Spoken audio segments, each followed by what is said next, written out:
దయ్యం అనగానే మనకి వెంటనే గుర్తొచ్చేది సినిమాలో తెల్ల చీర కట్టుకొని పోయే దయ్యం. అది కూడా ఆశ్చర్యం ఏందో, ఏ సినిమాలోనన్నా చూడు ఆడోళ్ళే దయ్యాలు. ఏమండి మరి అది రచయిత కక్షబట్టి అట్ట తీస్తాడో ఏం పాడో నాకు అర్థం కాదు. మీరు ఏ మూవీ అన్నా చూడండి, మెజారిటీ చాలా మూవీస్లో తెల్ల చీర జుట్టిర పోసుకొని అదే ఆడ మనిషే పోతుంటుంది ఇక. అండ్ నా చిన్నప్పుడు చూశాను ఈవిల్ డెడ్ అని ఒక మూవీ. ఊరి నాయన ఎంత భయంకరంగా ఉంటే ఆ రూపాలు. అవునా, ఈవిల్ డెడ్ అని ఒక ఇంటికి పోయి చూశారు, ఆ కార్యక్రమాలన్నీ మెల్లగా అయిపోతాయి. అందులో రకరకాలుగా నా చిన్నప్పుడే చూశాను. చేతబడి అని ఒక మూవీ చూశాను. అందులో ఆ దురాత్మ ముఖం పొరలుగా వస్తూ ఉంటూ ఓరి నాయన బాబా. బిడ్డలారా గుర్తుపెట్టుకోండి, ఒక దయ్యపు ఆత్మ రకరకాల రూపాలను ధరించగలదు.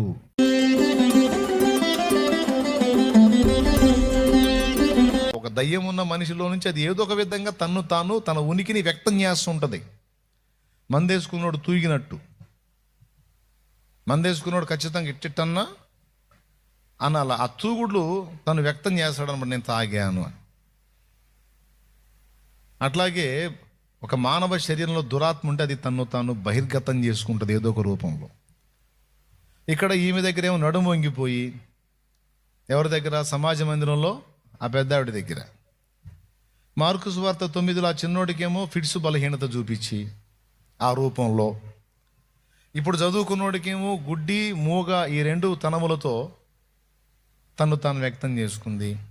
గెరాసేనీయుల దేశంలో ఆ దయ్యాలు పట్టినోడు అదే మార్కు సువార్త 5లోను, మత్తయి సువార్త 8:28లోను, లూకా సువార్త 8:26లోను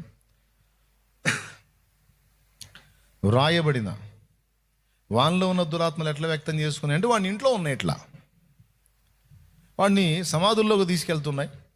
సంఖ్యలు వేస్తే సంఖ్యలు దించుతున్నాడు, తాళ్ళు కడితే తాళ్ళు దించుతున్నాడు, ఇంట్లో పెట్టి తలుపులు వేస్తే బద్దలు కొట్టుకొని బయటకు వస్తున్నాడు. వాడిని అసలు ఇనప సంఖ్యలు కూడా ఆపట్ల, అంత ఫోర్స్ వాళ్ళలో పనిచేస్తుంది, అంటే వ్యక్తం చేసుకుంటున్నాయి. ఇట్లా ఇవి ఒక వ్యక్తిలో ఉన్నప్పుడు తమను తాము వ్యక్తం చేసుకోవటానికి ఇష్టపడతాయి. నంబర్ 1 ఏమండి, దిస్ ఈజ్ డీమనాలజీ అన్నమాట. ఇది దయ్యాల శాస్త్రం లాగా అనుకోండి. అయితే అవి మనిషి లోపల ఉండి తమను తాము వ్యక్తం చేసుకోవటమే కాదు, అవి బందీ అవుతాయి. అవి కూడా మనిషి కనెక్ట్ అయిపోతాయి. ఒక పట్టాన మనిషిని వదలవంటే వాడిని పట్టాం, వాడు మన బందీ అయిపోయాడని వాటికి తెలియకుండా అవి కూడా బందీ అయిపోతాయి. లేకపోతే ఈ సన్నివేశాలన్నిటా యేసయ్య ముందుకు వచ్చేటప్పుడు అవి జంప్ అయిపోవచ్చు. కానీ ఎందుకు కాలేదు అంటే అవి కూడా రైట్. అప్పటిదాకా ఆ దురాత్మ పీడితుడైన వానిలో ఉన్న ఆ దయ్యములన్నీ వాటిని అటు అటు తిప్పుతూ వాటి ప్రశాంతత లేకుండా చేస్తున్నాయి. ఎప్పుడైతే యేసు ప్రభు వాని కనపడ్డాడో వీటికి కదలిక వచ్చేసింది, వీటి కలవరం వచ్చేసింది. ఎందుకంటే డైరెక్ట్గా వాన్నే టార్గెట్ చేశాడు ఆయన. అప్పుడు వచ్చి యేసయ్య ముందు సాగిలపడ్డా. ఎందుకు జంప్ అవ్వచ్చుగా, నడుము వంగిన స్త్రీలోనే ఎందుకు కూర్చోవాలి, వెళ్ళిపోవచ్చుగా. పోలా, బందీ అయిపోయినాయి అవి. అంటే ఇప్పుడు చెప్పండి, గెరాసేనీయుల దేశంలో దురాత్మ పీడితుడు దయ్యాలన్నిటిని ఏడికి తెచ్చాడు, యేసయ్య ముందుకు పట్టుకొచ్చాడు. ఈ నడుము వంగిన స్త్రీ లోపల ఉన్న దయ్యాన్ని వెంటేసుకొని తిరుగుతుంది. ఏడికి తెచ్చింది? దైవవాక్యం అందే చోటు సమాజ మందిరంలోనికి ఏడ్చుకొచ్చింది. ఇక యేసు ప్రభు సెలవిస్తేనే వీటన్నిటిలో కూడా మనకు అర్థమైంది ఏంటంటే, యేసయ్య వదిలించిన దయ్యాలన్నీ కూడా యేసయ్య ముందుకు రాకుండానే జంప్ అవ్వచ్చు, కానీ అట్లా కుదరలా. చచ్చినట్టు ఆయన ముందుకు రావాల్సి వచ్చింది. ఇక్కడే కదా అపోస్తల కార్యము 18వ అధ్యాయంలో మీరు చూస్తే, పుతోను అని దయ్యం పట్టినటువంటి అమ్మాయి కూడా అంతే చేసిద్ది. పౌలుని పొగిడిద్ది తప్ప ఆ అమ్మాయిని వదిలిపోదు. పౌలు డేంజర్ కదా, వెళ్ళిపోవాలి కదా. పౌలు కనబడి ఆయన శాసించాడంటే, యేసునామములో ఆజ్ఞాపించాడంటే వాటికి డేంజర్, వెళ్ళిపోవాలి. కానీ ఏమంటుంది ఆ అమ్మాయిలో ఉండి, ఇతను నీకు మంచోడు, సర్వోన్నతుడైన దేవుని మార్గమును మీకు ప్రచురపరిచేవారు వీరు దేవుని భక్తులు అని చెప్పి పొగుడుతుంది. అది అంటే, బ్రదర్ నీ గురించి నేను సపోర్టివ్గా మాట్లాడుతున్నా, నా జోలికి రావద్దు, ఈ గొడవ అంతా ఎందుకే, ఆయన కనపడ్డప్పుడు జంప్ అయిపో అంటే కుదరదు. తర్వాత ఆయన ఆజ్ఞాపించినప్పుడు గెరాసేనుల దేశంలో దయ్యాలు ఏమని రిక్వెస్ట్ చేసినాయో తెలుసా? ప్రభువా, నీవు మమ్మల్ని వెళ్ళగొట్టిన ఎడల పాతాళమునకు పోవునట్లు మాకు ఆజ్ఞాపించొద్దు, అదిగో ఆ పందుల మందలోకి పోవునట్లు మాకు అవకాశం ఇవ్వండి. సరే వెళ్ళండి అన్నప్పుడు వెళ్ళి ఆ పందుల మందలోకి దూరి, అంటే నాకు అర్థం కాదు, ఏం బయట ఉండరా మీరు? అంటే పందుల్లోకో, మనుషుల్లోకో, జంతువుల్లోకో, కుక్కల్లోకో, కోతుల్లో, దేవుళ్ళ దూరాల్సిందే. అంటే దయ్యాలకు ఒకటి అర్థం, దయ్యాలు ఏమి ఆశిస్తాయంటే గుర్తుపెట్టుకోండి బాగా, అవి ఒక శరీరమును ఎప్పుడు కోరుకుంటాయి. అది కూడా ఒక మానవ దేహమునో లేకపోతే ఏదో ఒక పశువో జంతువో ఎందులో ఒక దానిలో ఒక బాడీ అయితే దానికి కావాలి. అర్థమైందా మీకు? అది మానవ శరీరం కావచ్చు, లేదా జంతు శరీరం కావచ్చు, ఏదో ఒక దానిలో. అందుకే ఏదైనా తోటలో సర్పంలోనికి ప్రవేశించింది. అర్థమైందా? రోడ్డు మీద మనం వెళ్తున్నప్పుడు జంతువుల్లోకి ప్రవేశించి వచ్చి అడ్డు తగులుతాయి. ఎందుకంటే ఈ పందుల మంద సముద్ర తీరాన మేస్తున్నాయి ప్రశాంతంగా.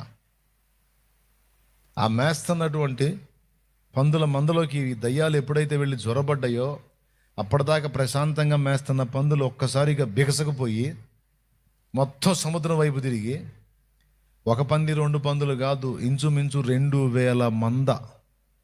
ఏ గొర్రెల మందు కూడా అంత ఉండదు, మరి పందులు మరి అన్ని ఏడ ఉన్నాయో నాకు అర్థం కావట్లేదు. 2000 మంద ఉలిక్కిపడి ఎప్పుడైతే ఎంటర్ అయినాయో, ఇక అంతే, ఈ మేతలేదు, బిగసిపోయి మొత్తం సముద్రంకి వెళ్ళి క్యూ కట్టిపోతున్నాయి. సముద్రంలోనికి ఉరికి ఊపిరి తిరగక చచ్చాను. ఆ మందను సముద్రంలో కలిపేసి వాటి ప్రాణం తీసి వెళ్ళిపోయింది. ఇవన్నీ ఎటు చేరుంటాయి మళ్ళీ ఇవన్నీ కలిసి? గమనించాలి, ఒక దురాత్మ మనిషిని బందీ చేయటమే కాదు, అది కూడా బందీ అయ్యే అవకాశం ఉంది. అయితే ఇక్కడ విషయం ఏంటంటే, అది నీ నుండి తొలగిపోవడానికి నువ్వు దాన్ని యేసయ్య ముందుకు తేవాలి. అది పాయింట్. ఎక్కడికి తేవాలి? యేసయ్య ముందుకు తేవాలి. ఫ్రెండ్షిప్ బాగుందని నీ దగ్గరే పెట్టుకోకూడదు. అది ఏమైనా అర్థమైంది నేను చెప్పింది? మన ఇద్దరికి అనుబంధం బాగా సెట్ అయింది, పెట్టుకో. అది ఏ రూపంలోనన్నా ఉండని, రోగ రూపంలో ఉండని, శోధనల రూపంలో ఉండని, వెర్రి ఆలోచనల రూపంలో ఉండని, అది నిన్ను నీడలా వెంటాడుతుంది అంటే గుర్తుపెట్టుకోండి. ఒక విలువైన విషయం చెప్తున్నాను నేను. అది భయం రూపంలో ఉందా, పిరిగితనం రూపంలో ఉందా, లేకపోతే కలవరం రూపంలో ఉందా, వ్యసనం రూపంలో ఉందా, పిచ్చి పిచ్చి ఆలోచనల రూపంలో ఉందా, నీ బాడీ ఉండాల్సిన పొజిషన్లో ఉండకూడని విధంగా అయిపోతుంది అంటే ఏదో నిన్ను టార్గెట్ చేసిందని గుర్తుపెట్టుకోవాలి. కొంతమందిని వెలపటుండి శోధిస్తాయి, వాటికి అందుబాటులోకి వస్తే లోపలికి ప్రవేశిస్తాయి. అర్థమైందా? ఎంతమందికి అర్థమైందో ఒకసారి స్తోత్రం చెప్పండి.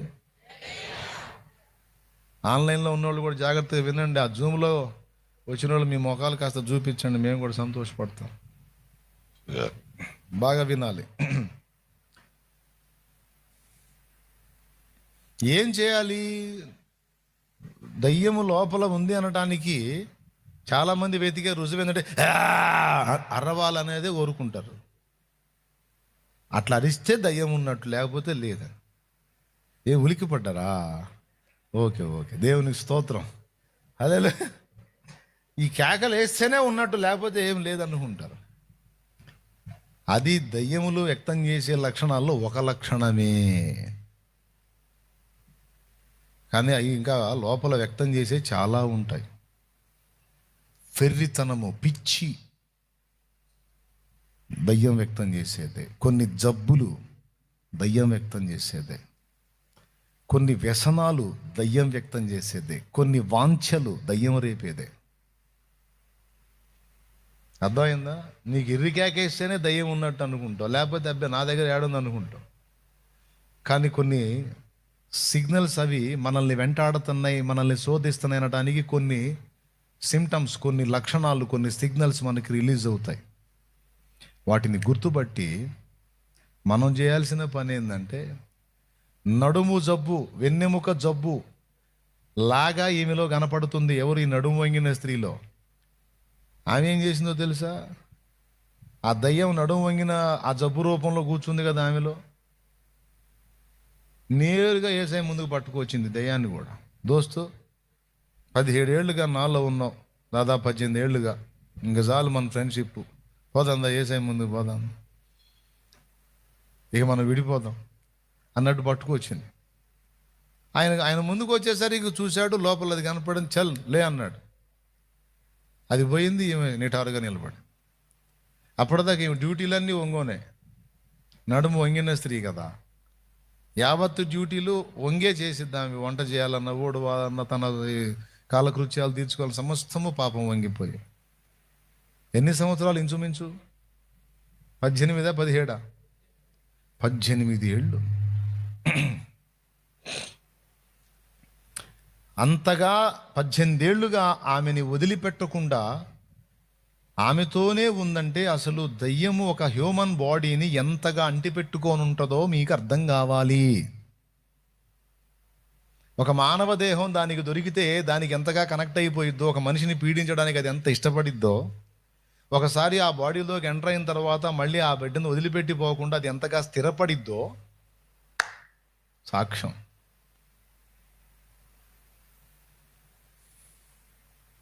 నిజంగా అర్థమైందా మీకు నేను చెప్పింది? ఎన్నేళ్ళు ఆమెలో ఉంది అది? ఇంకా దానికేం వేరే డ్యూటీలు ఏం లేవా? ఏం లేవు. ఈమెలో ఉండటం, ఈమెను నాశనం చేయటం, ఈమెను పనికి రాకుండా చేయటం, ఆమె బ్రతుకుని దుర్భరం చేయటం, ఇదే దానికి ఇచ్చిన డ్యూటీ. డే అండ్ నైట్ ఆమెతోనే ఉందంటే మీరు ఊహించండి ఒక్కసారి, అది ఎంత అద్భుతమైన డ్యూటీ చేసిందో దయ్యం. ఏమండి, ఎలాంటి పని చేసేవాడు కూడా మధ్యలో ఛాయ్ తాగొస్తాడు కదా. ఎంత కష్టజీవి కూడా మధ్యలో ఏదన్నా ఆహార లంచ్ బ్రేక్ తీసుకుంటాడు కదా. చేసే పని వదిలిపెట్టి పక్కకు వస్తాడు కదా. కానీ దయ్యం చూడు, డే అండ్ నైట్ డ్యూటీలే. వదిలిపెట్టకుండా ఆమె ఒంటిని ఒక ఇంటిలాగా మార్చుకొని నిరంతరం అందులోనే నివాసం ఉందంటే ఇది చిన్న విషయమా? అసలు ఒక దయ్యమే రికార్డ్ అనుకుంటే 2000 దయ్యాలు కలిసి ఒక మానవ శరీరాన్ని వాడుకొని ఆ 2000 కలిసి వాళ్ళలోనే ఉన్నాయంటే ఇది చిన్న విషయమా? మగ్దలేనే మరియలో 7 దయ్యములు కాపురం ఉన్నాయనేది చిన్న విషయమా? ఇవన్నీ యేసయ్య వెళ్ళగొట్టాడు. మగ్దలేన మరియలో 7 దయ్యములను వెళ్ళగొట్టాడు. గెరాసేనీయుల దేశంలో వాళ్ళు 2000 దయ్యాలు వెళ్ళగొట్టాడు. ఏందండి వేలు? కానీ ఇది వాస్తవం.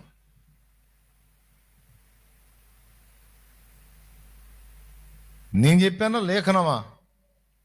అది అయితే ఈరోజు ఒక సంతోషకరమైన శుభవార్త ఏంటంటే, డోంట్ వరీ. ఓకే, ఇప్పటిదాకా నీకు తెలియకుండా నిన్ను పీడిస్తుందా, నేను ఇబ్బంది పెట్టిందా?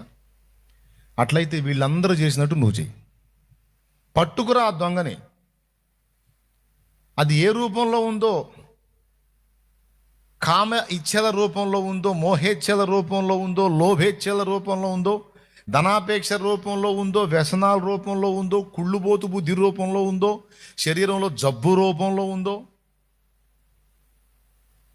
ఏ రూపంలో నీలో పనిచేస్తుందో, విపరీతమైన మితిమీరిన కోపం రూపంలో ఉందో, పదే చావాలని ఆత్మహత్య ప్రేరణ కలిగించే రూపంలో ఉందో, అది ఏ విధంగా నిన్ను వేటాడుతుందో, నీలోనికి ఎంటర్ అయి నిన్ను శోధిస్తుందో, ఎక్కడో అవకాశం ఇచ్చావు, దొంగ ఎంటర్ అయ్యాడు, వాడు నీలో ఉండి నిన్ను ఏళ్తున్నాడు, నీకు అర్థం కావట్లా. ఎక్కడున్నాడు? నీ శరీరంలో వాడు పనిచేస్తున్నాడు. ఆత్మలోనేమో దేవుడున్నాడు, శరీరంలో పాపాన్ని ఆధారం చేసుకొని దయ్యం ఏలుతుంది. అది పాయింట్. పౌలు 2 కొరింథీ పత్రిక 12వ అధ్యాయము 7వ వచనం నుంచి కిందికి చదివితే, నాకు కలిగిన ప్రత్యక్షతలు బహు విశేషముగా ఉన్నందున నేను అత్యధికముగా హెచ్చిపోకుండా నిమిత్తము నన్ను నలగగొట్టుటకై నా శరీరములో ఒక ముళ్ళు సాతాను యొక్క దూతగా, నా శరీరములో ఒక ముళ్ళు ఉంచబడింది అన్నాడు. దాన్ని ఏమైనా వివరించాడంటే, సాతాను దూత. చదువు.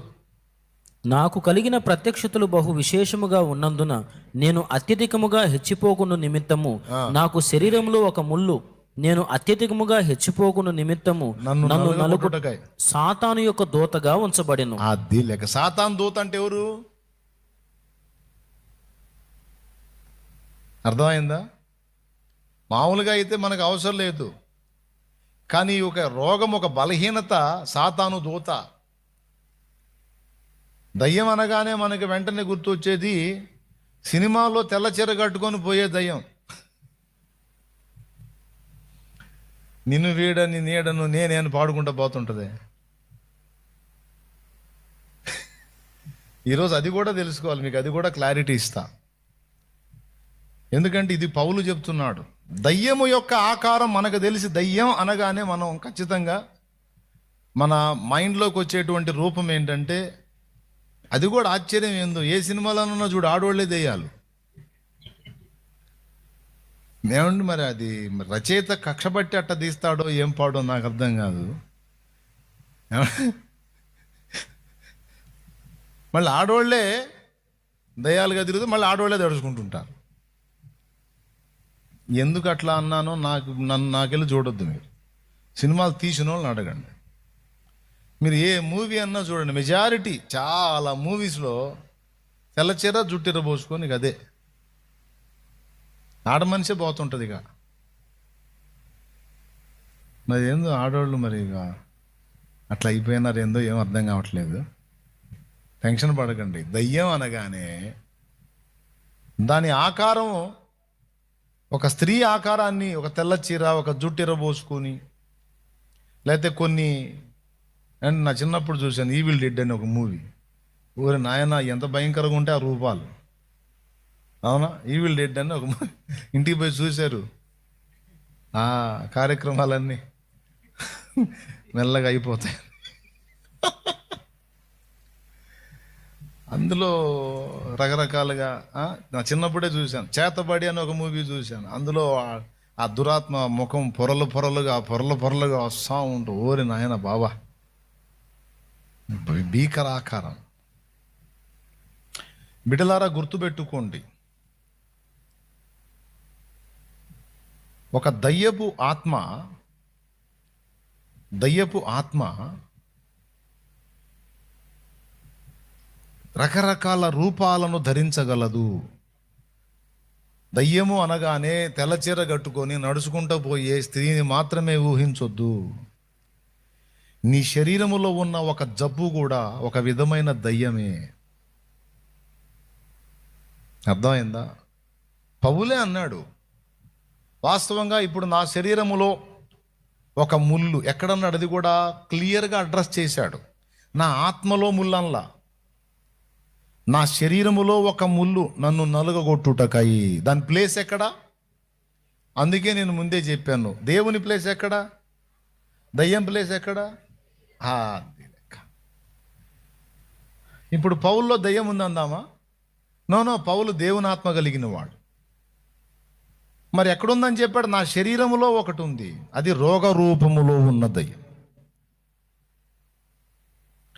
కొన్ని దయ్యాలు మనకు కీడు చేస్తే, కొన్ని రోగ రూపంలో ఉన్న దయ్యాలు మనకు మేలు చేస్తాయి అనేది పౌలు సాక్ష్యం ఇస్తున్నాడు.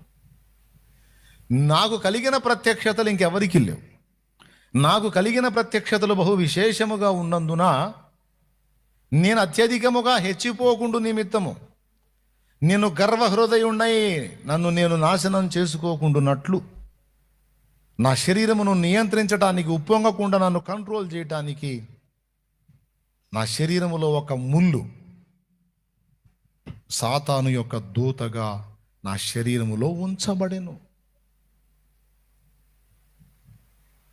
అది నా యొద్ద నుండి పోవలేదని ముమ్మారు దేవుణ్ణి వేడుకుంటే ఆయన అన్నాడు, బలహీనత ఎందే నా శక్తి పరిపూర్ణమగుచున్నదని నాతో అన్నాడు.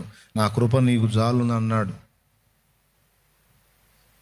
దాన్ని తీస్తాను తీయను అనే మాట చెప్పలేదు, అది నా బాడీలో ఉందన్నాడు. దీన్ని బట్టి ఏమందాం, ఇప్పుడు పౌల్లో దెయ్యం ఉందందామా? మరి నా ఆత్మయందు నేను సేవించుచున్న దేవుడే దీనికి సాక్షి అన్నాడు. ఇప్పుడు పౌలు ఆత్మలు ఎవరున్నారు? మరి పౌలు శరీరంలో ఒక బలహీనత రూపంలో సాక్షాత్తు ఒక దయ్యమే బలహీనత అనే ఆకృతిలో కూర్చుందట. అది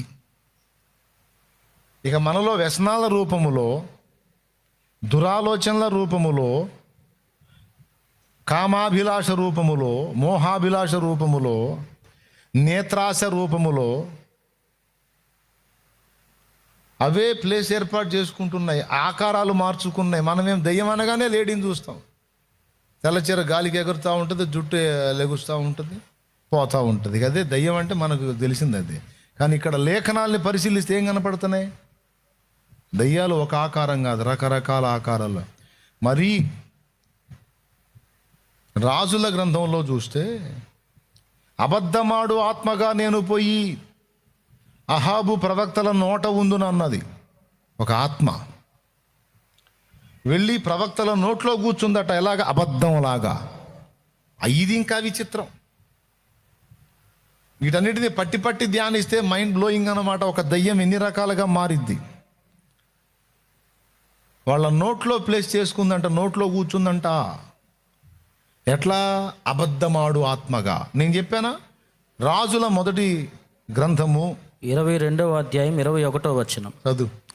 అంతలో ఒక ఆత్మ ఎదుటికి వచ్చి యెహోవా సన్నిధిని నిలువబడి, నేను అతనిని ప్రేరేపించేదనగా, యెహోవా ఏ ప్రకారము నీవు అతన్ని ప్రేరేపించదు అని అతన్ని అడిగాను.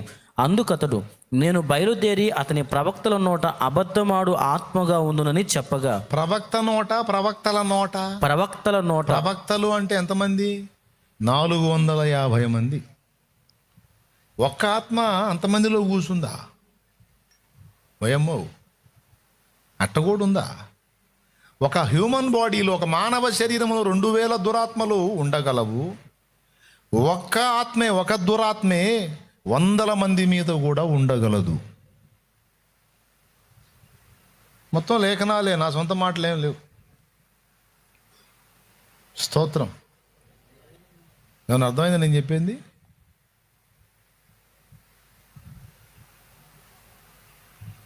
అట్లా ఉండగలవు, ఇట్లా ఉండగలవు. ఒక్క ఆత్మే 450 మంది ప్రవక్తల నోట అబద్ధమాడు ఆత్మగా ఉంటాను అంటే వాటికి ఉన్న సౌకర్యం, సౌలభ్యం మీరు గమనించాలి. ఇప్పుడు డైరెక్ట్గా బాప్తిస్మం పొంది, మారు మనసు పొంది, బాప్తిస్మం పొంది, పరిశుద్ధాత్మను పొంది దేవుని మార్గంలో ఉన్న వాళ్ళు అని చెప్పి ఇట్లా పట్టకపోవచ్చు, ఇలా గందరగోళంగా చేయకపోవచ్చు దయ్యాలు. కానీ రోగాల రూపంలోనో, బలహీనతల రూపంలోనో, ఏదో ఒక రూపంలో మన బాడీని అవి ఆధారం చేసుకొని మనల్ని శోధించే ఛాన్స్ అయితే మస్తుంది. సిస్టర్స్ అండ్ బ్రదర్స్, ఏదో ఒక బలహీనత రూపములో, ఏదో ఒక రూపంలో అపవిత్రాత్మ నిన్ను శోధించే అవకాశము. అపవిత్రాత్మ నాకు ఊరికే కలుగుతున్నాయంటే ఒకవేళ దురాత్మ వల్ల కూడా కలగవచ్చు. నీ బాడీలో ఉన్న పాపమును ఆధారం చేసుకొని అది ఏలినప్పుడు ఒక మామూలు మనిషికి వచ్చే అపవిత్ర ఆలోచనల కంటే కూడా తీవ్ర స్థాయిలో వస్తాయి. ఎప్పుడన్నా చూడు ఇక అదే ఆలోచనలో ఉంటాడు. అర్థమైంది అయ్యలారా? అట్లాగా మన శరీరములలో ఉన్న పాపమును ఆధారం చేసుకొని అవి వెంటాడే ఛాన్స్ ఉంది. ఇప్పుడు నీ ఆత్మలో పూర్తిగా నేను వశపరచుకోవటం అయితే దానివల్ల కాదు. ఎందుకంటే ఏనాడైతే మారు మనసు పొంది బాప్తిస్మం పొందావో నీ లోపలికి దేవుని ఆత్మ వచ్చేసాడు. పరిశుద్ధాత్మ నీ ఆత్మలోనికి ప్రవేశించాడు. అందుకు తిరుగులేదు.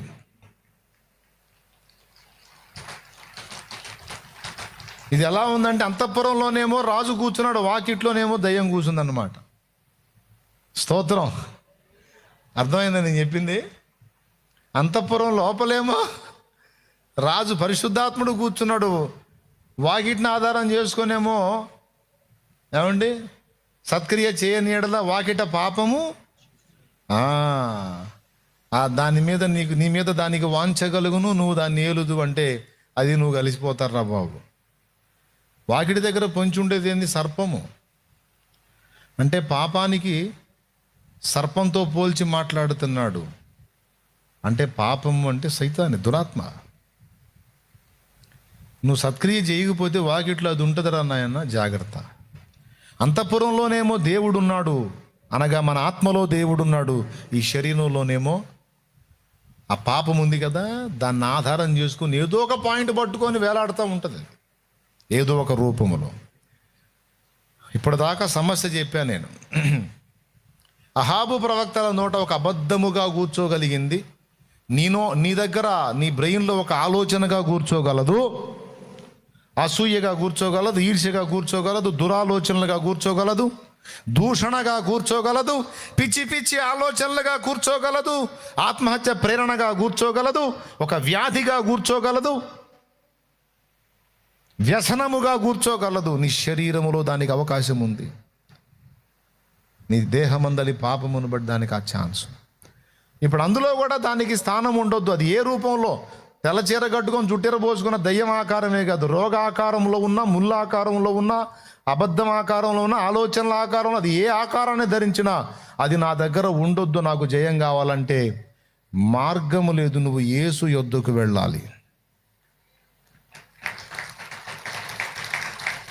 యేసయ్య దగ్గరికి వెళ్ళినప్పుడు నీకు రెండు జరుగుతాయి.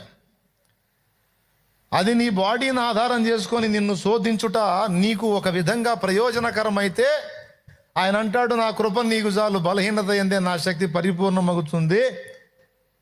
ఆ బలహీనతను అలా ఉండనీలే, దాన్ని అట్లా ఉంచి నేను నిన్ను వాడుకుంటా, దీవిస్తా అనొచ్చు. లేదు, ఇది నీకుండుట మంచిది కాదు, నా ముందుకు వచ్చి మంచి పని చేశావు, ఇది నీకు ఉండకూడదు, ఇది నేను తీసేస్తానంటే ఆయన ముందుకు తెస్తే గద్దిస్తాడు. అది ఏ రూపంలో, ఏయ్ బిడో నా బిడ్డని అంటాడు, అంతే, వెళ్ళిపోద్ది. అయితే దొంగను పట్టుకొని యేసయ్య దగ్గరికి దేవాలి, అది పాయింట్. ఏ దొంగ? అది దయ్యపు దొంగ దయ్యం, ఆకారాన్ని మార్చుకున్న దయ్యం. పట్టుకొచ్చి దాన్ని ఎక్కడ తీసుకురావాలి? యేసయ్య ముందుకు తేవాలి. యేసయ్య దగ్గరికి తీసుకొచ్చిన ప్రతి దయ్యానికి నడువులు ఇరిగినాయి. దేవునికి స్తోత్రం. సత్తా బతుకుతా పరార్.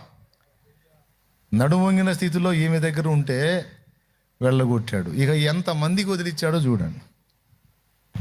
త్రాగుడుకు బానిసైనోడు అన్నిటిని వదిలేసుకొని త్రాగుడినే కేంద్రం చేసుకున్నట్టు ఈ ధనాపేక్ష అనే దయ్యం పట్టిన వ్యక్తి అందరినీ దూరం చేసుకుంటాడు. నాకు డబ్బే మెయిందని. అదొక పిచ్చి, అదొక దురాత్మ. కానీ అది ఏ రూపంలో ఉందంటే కోరిక, ధనాపేక్ష అనే కోరిక రూపంలో ఉంది. చివరికి అది ఏం చేసిద్దంటే ఈ పిచ్చిని తీవ్ర స్థాయి తీసుకెళ్ళి తమను తామే పొడుచుకొని చచ్చేటట్టు చేసిద్దని నేను చెప్పాల, పౌలే చెప్పాడు. తిమోతికి రాసినటువంటి మొదటి పత్రిక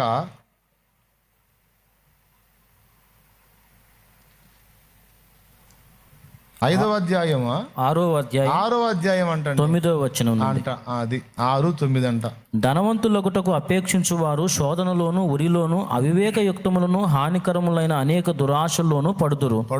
అటివి మనుషులను నష్టములోను, నాశనములోను ముంచివేయును. ఎందుకనగా ధనాపేక్ష సమస్తమైన కీడులకు మూలము. కొందరు దాన్ని ఆశించి విశ్వాసం నుండి తొలగిపోయి నానా బాధలతో తమను తామే పొడుచుకునేది. అది లెక్క. ఈ తమ్మును తామే పొడుచుకొనిరి అనేది ఒకటి తీసుకోండి. ఏ వ్యసనమునకైనా, ఏ అలవాటుకైనా దురాత్మ రూపేణ ప్రేరేపించబడి, శోధింపబడి కొనసాగితే ఫినిషింగ్ టచ్ ఏందో తెలుసా? తమ్మును తామే చంపుకొనుట. మందు తాగే వాళ్ళని తీసుకోండి. త్రాగి దానికి బాగా బానిసైనటువంటి వాళ్ళు డ్రగ్గిస్టులు కావచ్చు, త్రాగుబోతులు కావచ్చు, లేకపోతే డ్రగ్స్కి అలవాటు పడ్డోళ్ళు కావచ్చు, అలాగే విచ్చలవిడి లైంగిక పాపానికి అలవాటు పడిన వాళ్ళు కావచ్చు, వ్యభిచారమునకు అలవాటు పడిన వాళ్ళు కావచ్చు, దురాత్మ చిన్నగా అలవాటు చేసే చివరికి ఒక వ్యసనంగా మారి వాళ్ళలో కూర్చుంటే వాళ్ళ ముగింపు సీన్ ఏంటో మీకు తెలుసు. అందులో మెజారిటీ చివరికి ఆత్మహత్యలు చేసుకున్నారు. తమను తామే పొడుచుకొనుట అంటే ఆత్మహత్య. ఏదైనా సరే వ్యసనాన్ని పట్టించి తీవ్ర రూపం దాల్చి చివరికి వారిని వారే చంపుకునేటట్టు శోధిస్తుంది. ఇది దురాత్మ పని, దయ్యం పని. కాబట్టి ఏదైనా ఒక హద్దు దాటి నాలో ఎక్కువ అవుతుంది అంటే దాన్ని గుర్తుపట్టాలి. ఏదేదో దయ్యం పనిలాగా ఉందని గుర్తుపట్టి ఏం చేయాలి? అది కోరిక రూపంలో ఉన్నా, అపేక్ష రూపంలో ఉన్నా, ఆలోచన రూపంలో ఉన్నా, వ్యసనం రూపంలో ఉన్నా, రోగం రూపంలో ఉన్నా, నువ్వు చేయాల్సిందే తెలుసా? యేసయ్య దగ్గరకు తేవాలి. నేను భయంకరమైన త్రాగుడు వ్యసనంతో సంవత్సరాలు పీడించబడుతున్న వాళ్ళకి చాలామందికి చెప్పిన సలహా సూపర్గా వర్కౌట్ అయింది. ఇంజక్షన్లు వద్దు, తాయెత్తులొద్దు, పసర్లొద్దు, ఏమొద్దు నాయన. 3 దినాలు ఉపవాసం ఉండి 3 రోజులు పూర్తిగా ఉండలేకపోతే కనీసం ఉదయం నుంచి సాయంత్రం 3 వరకైనా, మధ్యాహ్నం 3 వరకైనా ఉండి ఆ తర్వాత తిని ఇట్లా 3 రోజులు చేయి. నీకు దాని మీద ఖచ్చితంగా జయం వస్తుంది నాయన. ఒకసారి చేసి ఆగకుండా మళ్ళీ కొద్ది రోజులాగి మళ్ళీ చేయి. ఆటోమేటిక్గా నియంత్రణ మొదటిసారిలోనే వచ్చేస్తుంది నీకు. అదనంగా ఇంకా ఆత్మయందు బలం కొరకు ఇంకా మళ్ళీ ఉంటా ఉండు, చాలా బెస్ట్ అని నేను చెప్పిన మాట విని చాలామంది ఆ త్రాగుడు మహమ్మారి బంధకాల నుంచి బయటపడ్డారు. నాకు తెలిసిన ఒక బ్రదర్ ఉన్నాడు, 30 ఏళ్ల సీనియర్ త్రాగుడులో. గుడిసెలో కూర్చొని గుడిసెకి నిప్పెట్టుకున్నాడు చచ్చిపోవాలని, ఫుల్గా దాగి. అంత వీరుడు ఆయన. పాకాలో కూర్చొని పాకాకు నిప్పు పెట్టుకొని కూర్చున్నాడు లోపల కాలిపోవాలని. ఎవరో చూసి బయటికి లాగారు, బతికిపోయాడు. కూటం పెట్టి వాక్యం చెబుతుంటే నేను పాటలు పాడుతుంటే, నేను యేసయ్య పాటలు పాడుతుంటే ఫుల్గా వేసుకొని వచ్చి ఎగురుతున్నాడు.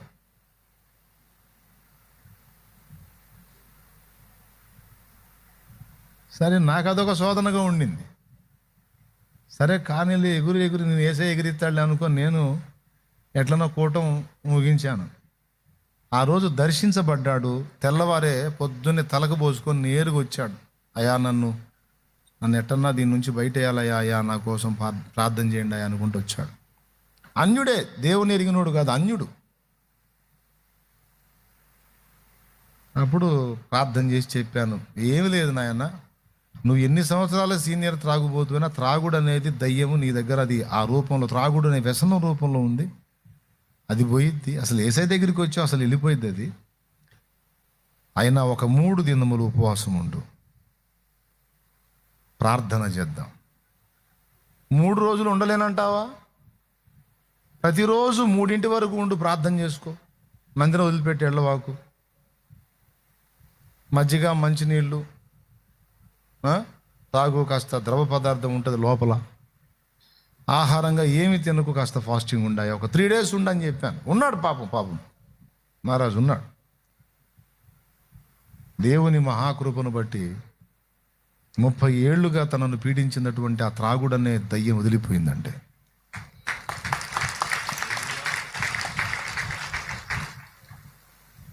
నిజంగా విడుదల కావాలంటే యేసునొద్దకు రావాలి. అది పాయింట్. ఎక్కడికి రావాలి? చదివించిన వాక్యంలో సగమే చెప్పింది. ఇప్పుడు అసలు పాయింట్ ఇంకొకటి ఉంది. అసలు అది ఈసారి ఎప్పుడన్నా చెబుతా. దేవునికి స్తోత్రం. ఎక్కడికి తీసుకురావాలి దయ్యాన్ని? నేరుగా సంకలో పెట్టుకొని తేవటం యేసయ్య ముందుకి. దొంగ దొరికింది నా ప్రభువా, సాయం చేయను ఆయన, దీని తోలుది ప్రభువా అని. ఆయన దగ్గరకు వస్తే ఆయన నిజంగా నువ్వు దాని నుంచి విడుదల కోరుతున్నావా లేకపోతే షో చేస్తున్నావా అనేది ఫస్ట్ చూస్తాడు. నిజంగా విడుదల నువ్వు అపేక్షించినట్లయితే ఖచ్చితంగా దాన్ని గద్దిస్తాడు. పోతుంది అది ఏ రూపంలో ఉన్నా పోతుంది. ఉపవాసముతో నా ప్రభు ముందుకు రా. లేదు ఉండలేవా, బాగా చిక్కి బలహీనమే దా, అయితే అట్లనే ఉన్న పలంగా రా. ఉన్నదున్నట్టు రా యేసయ్య ముందుకి. అదిగో ఆయన యొద్దకు తేయబడేను. ఆయన ఏం చేశాను? దాన్ని గద్దించాను. అప్పుడు దృష్టి కలిగాను, వాక్కు కలిగాను, 2 వచ్చాను.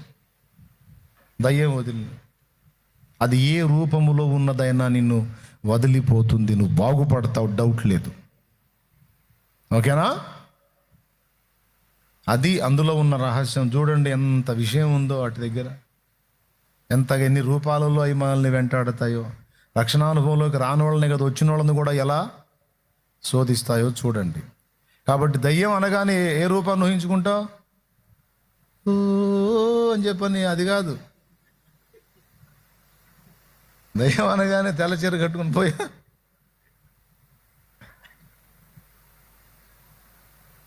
అది చాలా రూపాలలో ఉంది. అది లేఖనం మనకి బాహాటం చేస్తున్న సత్యము. ఆఖరికి ఆలోచన రూపంలో కూడా నిన్ను శోధిస్తుందంటే ఎంత వింతైన విషయమో చూడండి. అది కనీసం వాక్యం గనుక జాగ్రత్త పడండి. ఓకే, నా యేసయ్యకు అధికారము గలదు సమస్త పరిస్థితుల నుంచి నిన్ను బయటికి తీసుకొని రావటానికి. నిన్ను ప్రేమించి నీకై ప్రాణం పెట్టిన వాడు నిన్ను విడిపించుటకు సమర్థుడు. ఒకవేళ అది నీకు ఉండటము మంచిది అనుకుంటే, నీకు కీడుగా ఉన్న ఆ ముళ్ళు కూడా నీకు శాశ్వతం మేలుకు వచ్చేటట్టు నా దేవుడే మార్చి పడేస్తాడు. అర్థమైందా? నీకు కీడుగా, నష్టంగా, ఇబ్బందిగా ఉన్న ఆ ముళ్ళు కూడా నీకు అవసరం అనుకుంటే దాన్ని కూడా నీకు మేలు కొరకు వాడతాడు ఆయన. రా, మోకాళ్ళ మీదకి వచ్చి హల్లెలూయా హల్లెలూయా యేసయ్యా నీకు వందనాలు వందనాలు వందనాలు. దొంగను పట్టించావు నాయన, ఈరోజు నీకు స్తోత్రం ప్రభువా, స్తోత్రం ప్రభువా, స్తోత్రం ప్రభువా. ఇన్నాళ్ళు లేఖనాలు అనేక పర్యాయంలో చదివిన నీ రహస్యము బోధపడలేదు ప్రభువా. ఈరోజు మా మనోఫలకం ఎదుట ఆవిష్కరించావు ఈ సత్యమును నాయన. అది మా హృదయములో శిలాక్షరమై ముద్రితం కావాలి. మా ఆత్మలోనే కాదయ్యా, మా ప్రాణమును దేహమును కూడా ఏలవయ్యా యేసయ్యా, స్తోత్రమయ్యా. పరిశుద్ధాత్ముడా, అతి పరిశుద్ధ స్థలమైన ఆత్మలోనే కాదు ప్రభువా, పరిశుద్ధ స్థలం అనబడినటువంటి ప్రాణములోను, ఆవరణమనబడిన దేహములోను కూడా రాయ్యా. ఏలయ్యా ఏలయ్యా ఏలయ్యా యేసయ్యా నీకు స్తోత్రము స్తోత్రము స్తోత్రం అంటూ దేవుని పిలుద్దాం రండి, దేవుని పిలుద్దాం, ఎలుగెత్తి పిలుద్దాం రండి.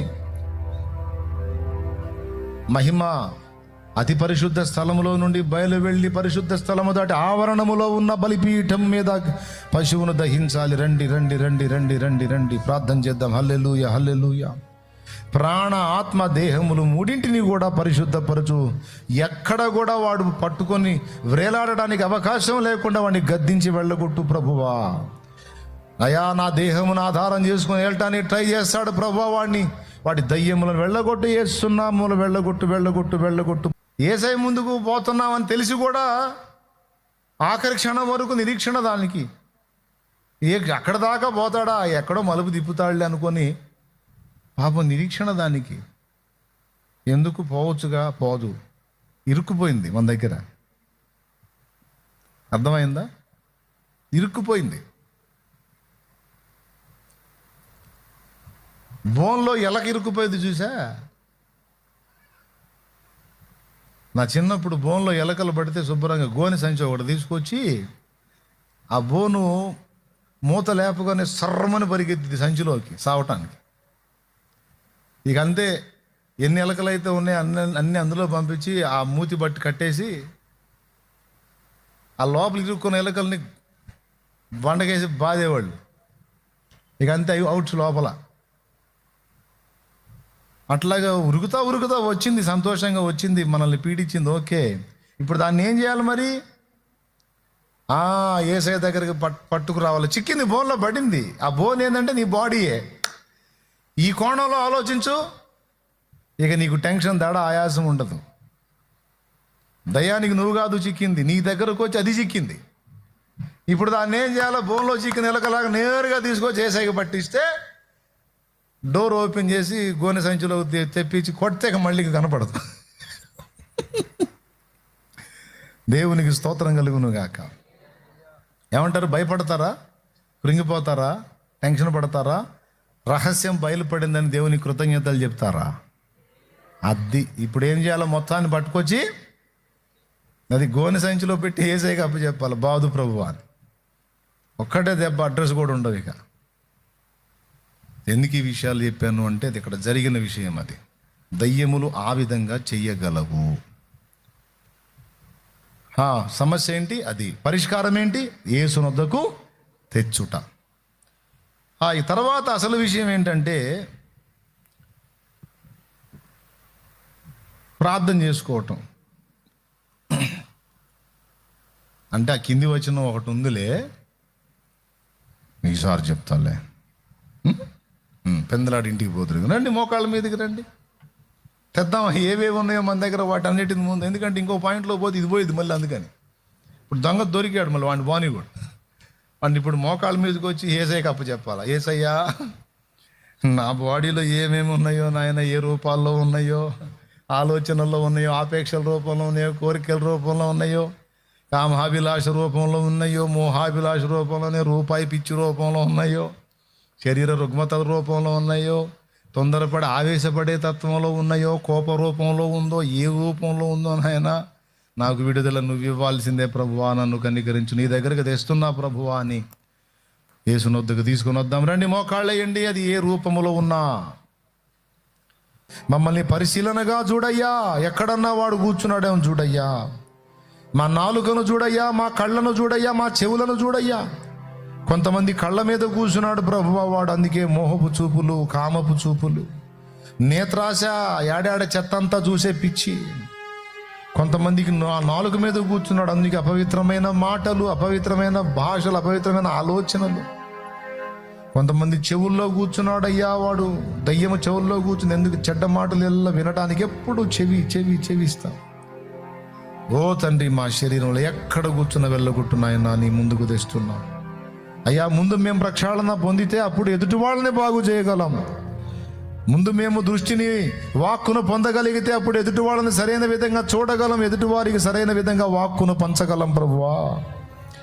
అయ్యా కనికరించి మమ్మల్ని ప్రక్షాళన చేయి తండ్రి. రాయ్యా యేసయ్యా, మమ్మల్ని బాగు చేయ్యా.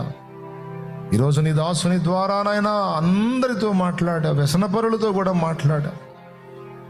బలహీనత మీద, వ్యసనం మీద జయము పొందగోరు వారికి నాయన ఉపవాస ప్రార్థన తిరుగులేని పరిష్కారం అని సెలవిచ్చు.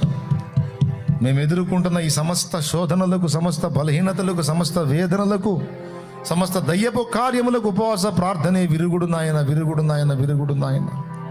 ఉపవసించినట్లు మా హృదయములను, ప్రాణములను, దేహములను సిద్ధపరచు ప్రభువా. అయ్యా కనికరించు అంటూ అందరం ప్రార్థన చేద్దాం. రండి, ఎవరు ఈ టైం పాడు చేసుకోవద్దు. మన కోసం అడుగుదాం, మన వారి కోసం అడుగుదాం, కుటుంబ సభ్యుల కోసం అడుగుదాం. మనల్ని పీడిస్తున్న అప్పులనే దయ్యము నుంచి విడుదల కొరకు, రోగం అనే దయ్యము నుంచి విడుదల కొరకు, వ్యాధి అనే దయ్యం నుంచి విడుదల కొరకు, ఆత్మీయ గుడ్డితనం అనే దయ్యం నుంచి విడుదల కొరకు, తప్పుడు ఆలోచన విధానం అనే దయ్యం నుంచి విడుదల కొరకు, తప్పుడు ప్రవర్తన అనే దయ్యం నుంచి విడుదల కొరకు అడుగుదాం. హల్లెలూయా, హల్లెలూయా, హల్లెలూయా. దేవా కనికరించు, దేవా కనికరించు.